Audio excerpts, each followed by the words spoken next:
Assalamualaikum warahmatullahi wabarakatuh. Jumpa lagi bersama saya Inayatul Mustaina, calon guru penggerak angkatan 9 dari Kabupaten Serang, Provinsi Banten.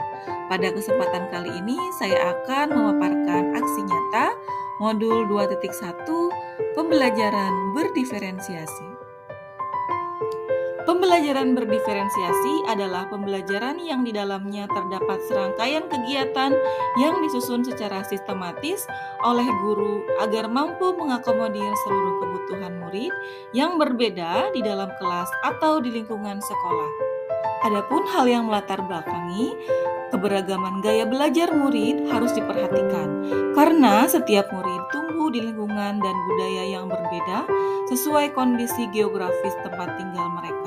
Pembelajaran dilakukan dengan beragam cara untuk memahami informasi baru bagi semua murid dalam komunitas ruang kelas. Tujuan pembelajaran berdiferensiasi yang pertama bagi murid. Murid mendapat peningkatan posisi belajar saat ini. Bagi guru, semakin memahami posisi belajar tersebut sehingga pembelajaran sesuai dengan kebutuhan murid. Ketika saat guru melakukan pembelajaran berdiferensiasi, mereka lebih bergerak ke arah melihat diri mereka sendiri sebagai penyelenggara kesempatan belajar. Guru mengesampingkan diri mereka sendiri sebagai pemilik atau penyebar pengetahuan. Keempat, pembelajaran berdiferensiasi ini memungkinkan guru untuk menyadari bahwa ruang kelas harus menjadi tempat di mana guru akan selalu berusaha mengejar pemahaman terbaik mereka tentang pembelajaran setiap hari dan juga untuk mengingat tidak ada praktik yang terbaik kecuali itu berhasil untuk peserta didiknya. Tolak ukur dari kegiatan pembelajaran diferensiasi yang pertama diferensiasi konten, yakni apa yang kita ajarkan pada murid dalam memahami atau memaknai materi pelajaran. Kedua, diferensiasi proses, yakni bagaimana murid-murid akan memahami atau memaknai materi-materi yang dipelajari. Dan yang ketiga, diferensiasi produk, yakni tentang tagihan apa kepada murid, produk yang dibuat harus bersifat tangible atau nyata. Dari tolak ukur ini, murid akan mengekspresikan pembelajaran yang diinginkan dan menunjukkan hasil produk sesuai dengan pemahaman murid. Penerapan aksi nyata pembelajaran berdiferensiasi, guru membuat grup WhatsApp, guru membuat kesepakatan kelas bersama murid-murid, guru menjelaskan materi menggunakan PowerPoint dan link YouTube, guru membentuk kelompok dan mengerjakan tugas yang diberikan oleh dukungan yang dibutuhkan. Pertama, dukungan dari kepala sekolah. Kepala sekolah mendukung dan memotivasi dalam proses pembelajaran berdiferensiasi. Kedua, teman sejawat. Teman sejawat dapat berkolaborasi dengan kita dalam melakukan perubahan di sekolah secara bersama-sama. Ketiga, murid. Keaktifan siswa menjadi tolak ukur keberhasilan dalam melakukan perubahan di sekolah secara bersama-sama. Dan yang terakhir, orang tua murid. Dukungan orang tua murid menjadi bagian kesuksesan pembelajaran murid. Hasil yang diperoleh, pertama faktor pendukung. Perangkat pembelajaran atau RPP, dukungan kepala sekolah, dukungan orang tua atau wali, keaktifan siswa dalam pembelajaran, dan faktor penghambatnya yakni ketersediaan WiFi sekolah yang belum menjangkau ruang kelas.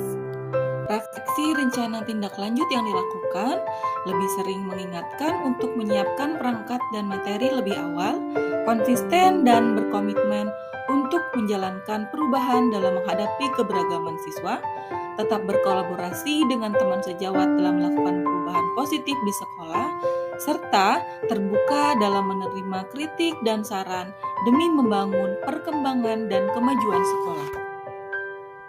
Berikut ini dokumentasi aksi nyata yang sudah dilakukan.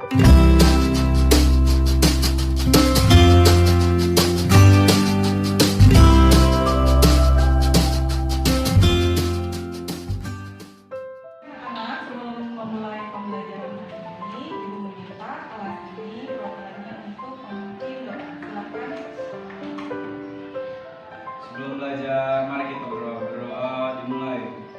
Bismillahirrahmanirrahim.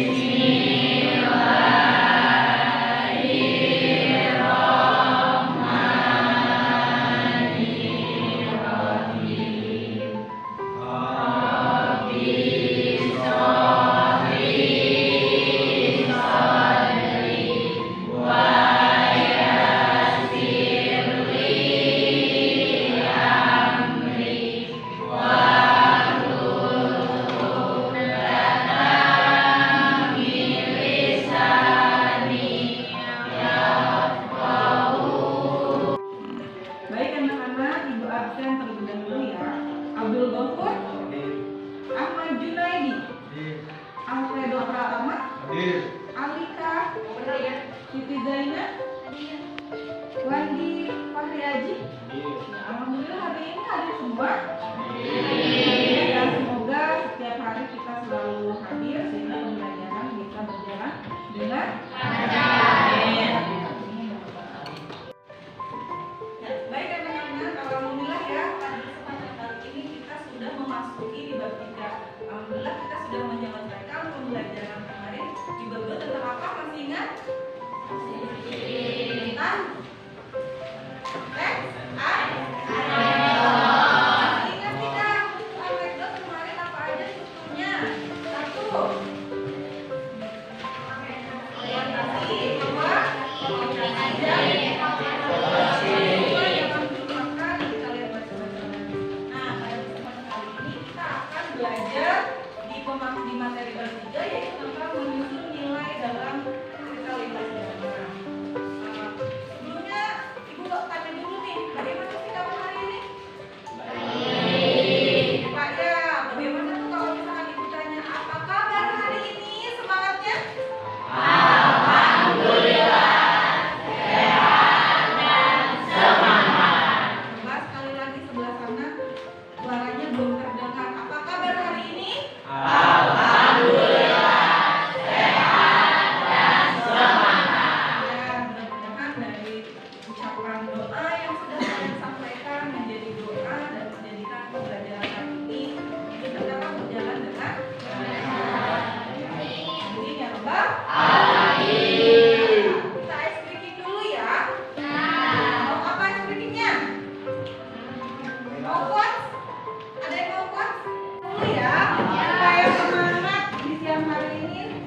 Kadang ada yang udah mulai ngantuk ya. Tadi udah mulai ngantuk, ada yang masih ngantuk? Oke, kita ice breaking dulu berarti ya. Baik, ikuti apa yang Ibu sampaikan ya.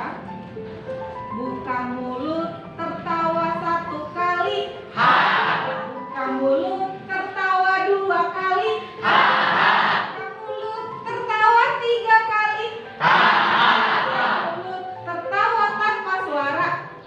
Oke, kita lebih cepat ya alunannya ya. Buka mulut, tertawa 2 kali. Buka mulut, tertawa 3 kali. Buka mulut, tertawa 2 kali. Buka mulut, tertawa tanpa suara. Alhamdulillah tidak ada yang bersuara, berarti fokus ya. Sudah semangat? Alhamdulillah ya. Tepuk tangan untuk kita semua. Masing-masing. Ya, baik anak-anak, untuk memulai pembelajaran kali ini kita membuat kesepakatan kelas dulu ya supaya pembelajarannya bisa berjalan dengan baik sesuai dengan kesepakatan yang kita buat. Ini ada kesepakatan kelas. Yang pertama, kesepakatan kelasnya itu adalah meminta izin jika hendak bertanya atau keluar kelas. Sepakat? Kalian belajar dengan kondusif ya? Menghargai teman yang sedang berbicara ya? Kalian mengumpulkan tugas dengan tempat pelaku. Bisa dilakukan? Ingat kesepakatan ini disepakati? Insyaallah. Disepakati ya. Tujuan pembelajaran kali ini, pesan ini mampu menyimak ayat yang dibacakan oleh orang lain untuk memahami dan menganalisis pesan dalam teks narasi bentuk hikayat. Jadi pembelajaran kali ini kita akan belajar tentang hikayat. Nah, di sini ada pertanyaan pemantik. Apakah di daerah kalian terdapat kisah lama yang disampaikan secara berturut? Jadi begini, biasanya kan setiap daerah itu memiliki kisah. Kayak misalkan kita di daerah Jawa Barat itu ada Tangkuban Perahu. Tangkuban Perahu di situ kan tidak langsung diberikan nama Tangkuban Perahu, tapi ada kisah di balik itu. Nah, maka dari itu apakah di daerah kalian memiliki kisah sendiri, misalnya di daerah itu ada tempat nama atau tempat yang dijadikan jaga budaya atau hal lain sehingga tempat tamu itu dilestarikan? Ada? Enggak, bukan tangan yang ada? Ya, boleh. Berdiri nih, boleh berdiri. Silakan maju ke depan. Ceritakan di daerah kamu ada tidak? Silakan.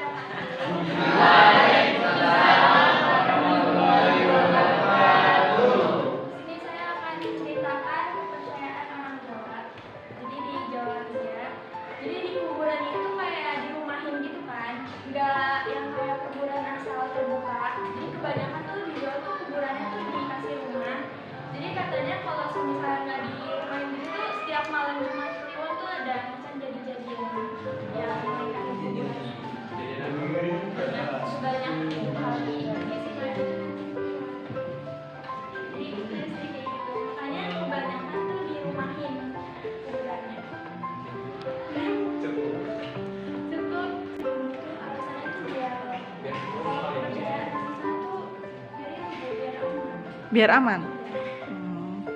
Mana? Sebenarnya tuh kebanyakan kalau dijual tuh iya kayak barengan gitu loh. Jadi masing-masing kuburan tuh dikasih kayak Oh. kebanyakan gitu. Tepuk tangan dong. Assalamualaikum warahmatullahi wabarakatuh. Kenalkan, nama saya Didi, saya dari Kampung Pasir Gadung dan saya di sini akan bercerita tentang apa itu dari istilah Kampung Pasir Gadung. Kata nenek moyang zaman dahulu itu kayak waktu dulu kan banyak pohon-pohon gadung terus dikelola jadi dinamain Kampung Pasir Gadung. Bojong dan beserta penjarahan yang ada di Desa Pasirwaru. Kampung Bojong itu terdiri dari 2 RT dan di sebelah utara ada persawahan beserta penjarahan yang sudah didatangi dari berbagai desa, berbagai kecamatan juga, yaitu penjarahan Tanjak yang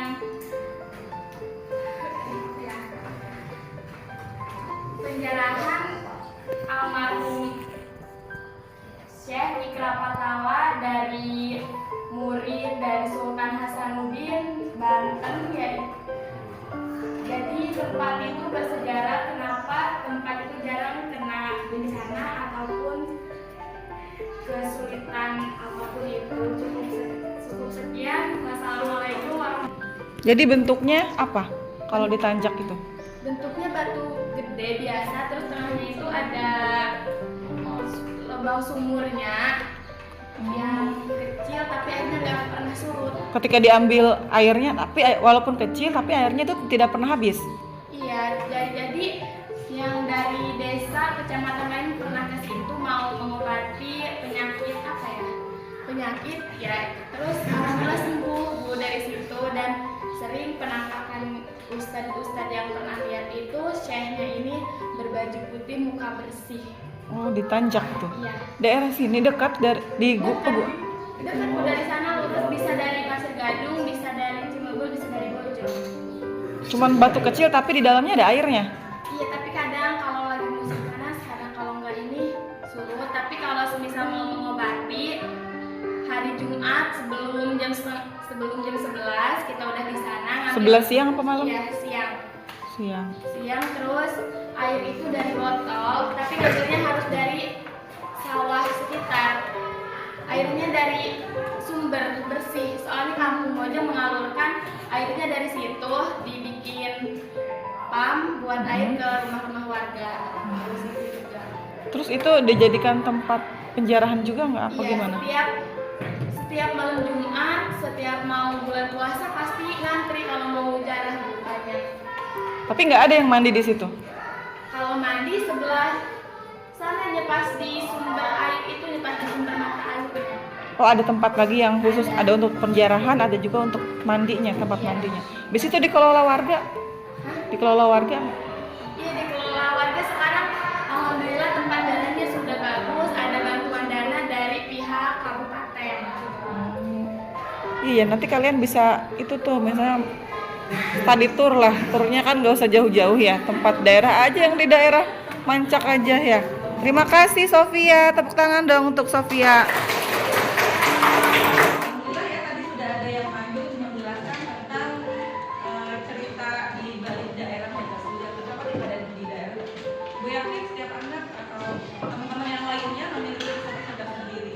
Dari kisah yang sudah teman kalian ceritakan tadi, bagaimana, apakah seluruh kisah tersebut masuk akal? Ya, karena di situ mengisahkan tentang hal real, kenyataannya memang ada terjadi ya. Tentunya di daerah lain pun mungkin ada yang lebih punya cerita yang lebih seru lagi, bahkan cerita tersebut dijadikan sebagai tempat yang mana mungkin lama kemudian juga dilestarikan berdasarkan. Oke. Nah, apa yang kalian ketahui tentang hikayat? Apa yang kalian ketahui tentang hikayat? Oke. Ya, hikayat adalah di sini kata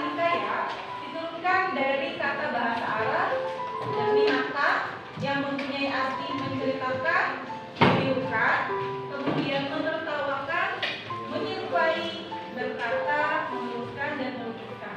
Ini adalah pernyataan dari Derek pada tahun 1985 di halaman 10. Kemudian sastra hikayat di sini sastra lama yang ditulis dalam bahasa Melayu. Sebagian besar kandungan ceritanya berkisar dalam kehidupan istana. Kemudian unsur rekaan merupakan ciri yang menonjol dan lazimnya mencakup bentuk prosa yang panjang. Ini juga pernyataan dari di halaman 11 pada tahun 1987. Dalam hal ini, hikayat adalah karya sastra lama Melayu yang berbentuk prosa, yang bercerita, yang berisi tentang cerita, undang-undang, dan silsilah bersifat rekaan, keagamaan, historis, biografis, atau gabungan sifat-sifat itu. Jadi biasanya hikayat di sini mengisahkan tentang kehidupan istana atau yang disebut dengan istana sentris. Tujuan teks hikayat itu untuk apa? Tujuan teks hikayat itu sebagai sarana untuk membangun kemudian teks hikayat sebagai sarana untuk menghibur, meramaikan acara atau sebagai pelipur lara. Kemudian teks hikayat sebagai sarana untuk menyampaikan nilai luhur. Inilah tujuan kenapa ada yang namanya teks hikayat atau kenapa teks hikayat itu dibuat. Kemudian ciri-ciri hikayat. Berikut ini ciri-ciri atau karakteristik hikayat yang perlu kamu ketahui. Nah, yang pertama, hikayat menggunakan bahasa Melayu lama. Coba kalian nanti perhatikan bahwa bahasa yang digunakan atau yang digunakan dalam menceritakan kisah hikayat itu berbeda dengan bahasa yang digunakan seperti kalian pada saat membaca teks cerita pendek. Kemudian bersifat istana sentris, artinya pusat ceritanya berada di lingkungan istana atau kerajaan atau yang dikenal dengan istana sentris. Kemudian prologis, artinya banyak cerita dalam hikayat tidak dapat diterima oleh akal. Misalkan pedang itu melayang, tidak mungkin kan? Kemustahilan itu ada di dalam kisah hikayat. Kemudian statis, artinya bersifat kaku dan tetap. Anonim, artinya tidak jelas siapa pengarang hikayat. Kemudian hikayat menggunakan kata arkaik. Apa sih kata arkaik itu? Kata arkaik di sini merupakan kata-kata yang saat ini sudah tidak lazim digunakan, seperti misalkan syekh dan bermula. Ini adalah bahasa-bahasa yang digunakan pada bahasa Melayu. Makanya ini kata-kata yang seperti itu tidak lazim digunakan. Kata-kata yang seperti ini malah ada di dalam teks hikayat. Berbeda dengan teks cerpen atau cerpen, malah justru bahasanya adalah bahasa sehari-hari. Makanya ketika kalian membaca teks hikayat, perlu nanti pemahaman yang lebih. Makanya itu nanti akan ditugaskan untuk membaca hikayat itu bergantian. Siapa tahu si A membaca hikayat, si B belum paham. Ketika si B membacakan hikayat, si A tadi menjadi paham. Dan orang berbicara itu akan berbeda. Kemudian karakteristik hikayat terdapat kemustahilan dalam cerita, terdapat kesaksian atau tokoh-tokoh, anonim atau pengarang yang diketahui, istana sentris menggunakan alur bertikai atau cerita bertikai. Ini adalah kisah hikayat yang sama seperti dibilang tadi dalam ciri-ciri hikayat. Nah, apa sih yang dimaksud dengan nilai dalam hikayat? Nah, nilai dalam hikayat di sini memiliki banyak nilai kehidupan. Jadi dalam teks hikayat tersebut mengandung beberapa nilai.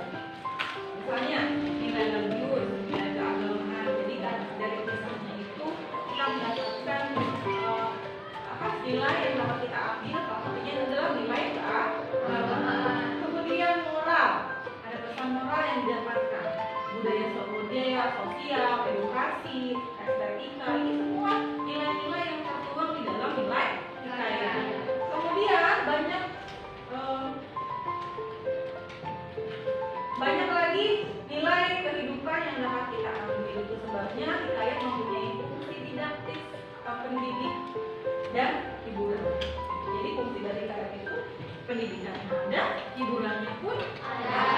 Nah, bahasan yang lain, kemudian kita bisa mengetahui kisah-kisah zaman dahulu, kemudian pendidikan kita harus mengetahui, jadi kita memahami sesuatu sejarah. Nah itu adalah nilai pendidikan yang dapat kita ambil. Kemudian ketika ada suatu kisah yang lucu, menghibur, itu jadi hiburan untuk kita. Jadi tidak hanya nilai itu saja yang diambil, tapi fungsi dari hikayat ini adalah bisa menjadi fungsi untuk pendidikan dan fungsi untuk hiburan. Apa yang bedanya hikayat dengan cerpen? Apa bedanya?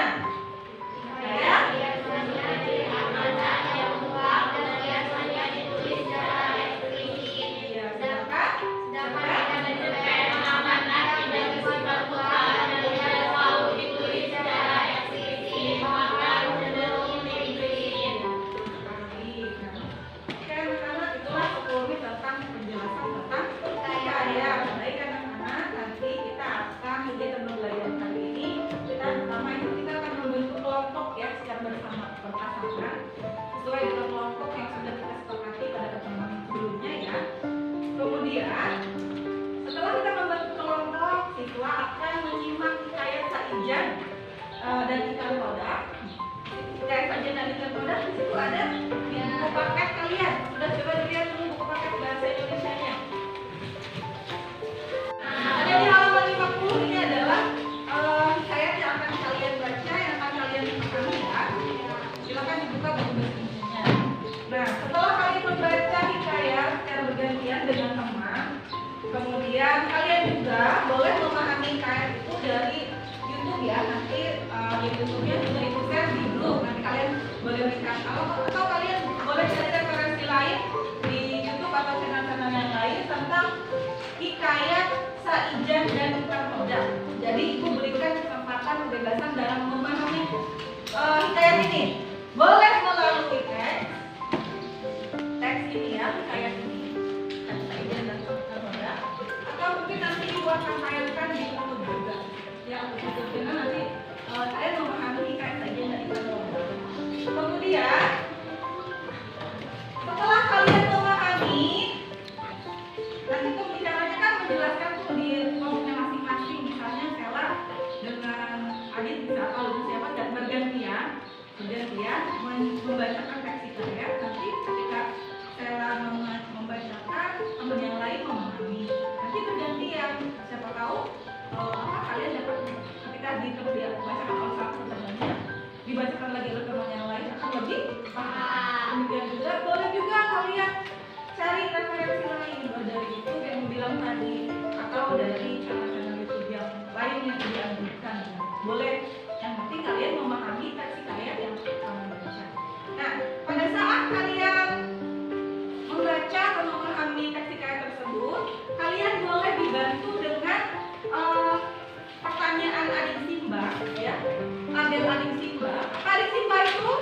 Apa? Siapa? Apa di mana? Siapa? Mengapa dan bagaimana? Adik Simba, apa, siapa, mengapa, kapan, di mana dan bagaimana. Itu dapat kalian gunakan sebagai kalimat pembantu atau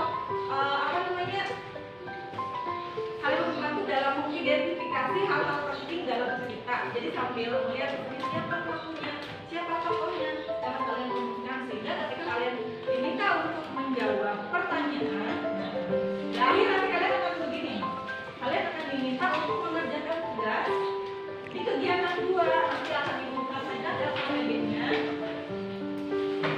LKPD-nya seperti ini. Nanti akan diberikan LKPD-nya yang mana akan dikerjakan secara berkelompok. Setelah kalian mengerjakan tugasnya dengan baik, tugasnya sudah selesai, nanti setiap kelompok mempresentasikan di depan hasil kerja kelompok yang sudah kalian kerjakan. Dapat dipahami? Ya. Sekarang silakan kalian bergabung dengan kelompoknya. Ya, baik anak-anak, di sini kan kalian dalam memahami sebuah cerita hikayat, kalian boleh nanti secara berpasangan di kelompoknya masing-masing bergantian menceritakan atau membacakan teks hikayat Saijan dan Ikan Todak. Nah, tetapi di sisi lain ibu juga menyediakan video pembelajaran tentang hikayat, dongeng tentang hikayat. Nah, nanti kalian pahami saja dari video dan dari teks hikayat yang kalian dapatkan di buku paket. Sudah ada teks hikayatnya? Coba dilihat. Nanti kalian dibaca ya. Kemudian ada yang melihat dari video. Atau boleh nanti kalian mau mencari sendiri di YouTube yang lain atau misalkan di channel yang lain, di video yang lain. Yang penting pembelajaran hari ini dapat berjalan dengan baik. Nah, di sini silakan kalian pahami dari video cerita hikayat yang berjudul teks hikayat Saijan dan Ikan Toda.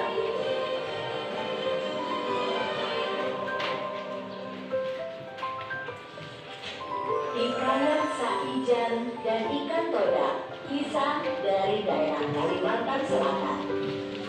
Pulau Halimun adalah salah satu pulau yang terletak di perairan Kalimantan Selatan. Pulau Halimun dikenal juga dengan nama Pulau Laut. Pulau Halimun masuk ke dalam wilayah Kabupaten Kota Baru, Provinsi Kalimantan Selatan. Sebagaimana banyak pulau lainnya di Nusantara, Pulau Halimun atau Pulau Laut juga memiliki kisah mengenai asal-usulnya. Bagaimana ceritanya? Mari kita simak bersama dalam kisah berikut ini. Pada suatu hari, Membagikan LKPD yang perlu kalian isi pada saat kalian telah memahami teks hikayat Saijan dan Ikan Toda. Kemudian kalian juga boleh nanti sambil memahami dari teks hikayat yang sudah kalian pegang masing-masing. Nanti silakan kalian isi, LKPD-nya ada. Kalau kalian isi, kalian nanti meminta untuk maju ke depan menjelaskan hasil tugas yang kalian kerjakan secara berkelompok ya, mempresentasikan. Silakan dikerjakan.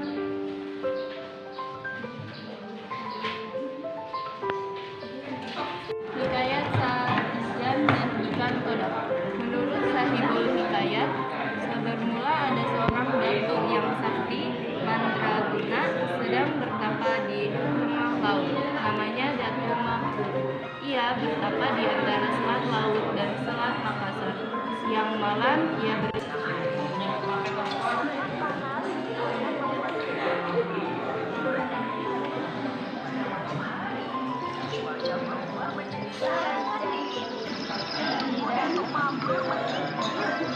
namun demi mencapai keinginannya, tidak sedikit pun dan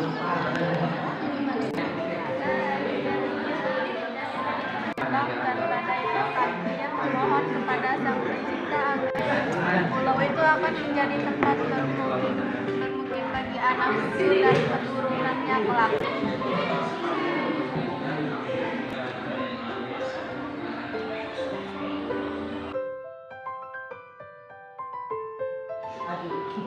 Ya, baik anak-anak, tadi kan kalian sudah mengerjakan tugas yang sudah diberikan. Kemudian kalian juga sudah memahami baik dari video, dari teks, dari channel YouTube yang lainnya atau dari media lainnya dalam memahami teks cerita hikayat. Nah, di sini kalau ada kelompok satu akan mempresentasikan hasil tugasnya. Silakan kelompok satu presentasikan. Assalamualaikum warahmatullahi wabarakatuh. Waalaikumsalam. Kami dari kelompok satu akan mempresentasikan apa yang telah kami kerjakan. Dan sebelumnya perkenalkan, nama saya Kelas 9, saya Sophia Amalia. Tugas yang pertama, berdasarkan penggalan kita pada hikayat Saijan dan Ikan Toda berikut, sifat Datuk Mahmud apakah yang hendak disampaikan kepada pembaca?